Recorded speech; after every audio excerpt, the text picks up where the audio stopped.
Royal Challengers బెంగళూరుపై Rajasthan Royals యువ సంచలనం వైభవ్ సూర్యవంశీ చేసిన విధ్వంసం ఐపీఎల్ చరిత్రలో ఒక ప్రత్యేక అధ్యాయంగా నిలిచిపోతుంది.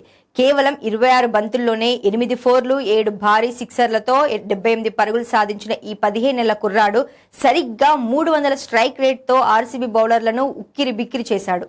ఒకానొక దశలో క్రిస్ గేల్ పేరిట ఉన్న 30 బంతుల ఫాస్టెస్ట్ సెంచరీ రికార్డును వైభవ్ బద్దలు కొట్టడం ఖాయమనిపించింది.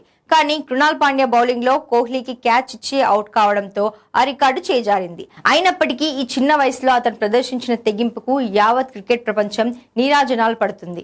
బీహార్ కు చెందిన ఈ కుర్రాడిని వేలంలో 1.10 కోట్ల కొనుగోలు చేసినప్పుడు పెదవి విరిచిన వారే ఇప్పుడు రాజస్థాన్ రాయల్స్ ఒక అసలైన వజ్రాన్ని వెలికి తీసిందని ప్రశంసిస్తున్నారు. వైభవ్ మెరుపు ఇన్నింగ్స్ తర్వాత అతని కోచ్ మనీష్ ఓజా చేసిన వ్యాఖ్యలు మరింత ఆసక్తిని రేకెత్తిస్తున్నాయి. గేల్ రికార్డు త్రుటిలో మిస్ అవ్వడంపై స్పందిస్తూ ఇది కేవలం ఆరంభం మాత్రమేనని 2026 సీజన్ ముగిసే లోపే అసాధ్యమైన రికార్డులను వైభవ్ అధిగమిస్తాడని ధీమా వ్యక్తం చేశారు.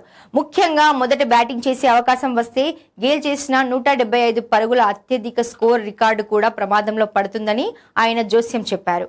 ప్రస్తుతానికి 4 మ్యాచ్ల్లోనే 200 పరుగులు పూర్తి చేసి ఆరెంజ్ క్యాప్ కైవసం చేసుకున్న వైభవ్ అత్యధిక సిక్సర్లు బాదిన ఆటగాడిగా కూడా అగ్రస్థానంలో ఉన్నాడు.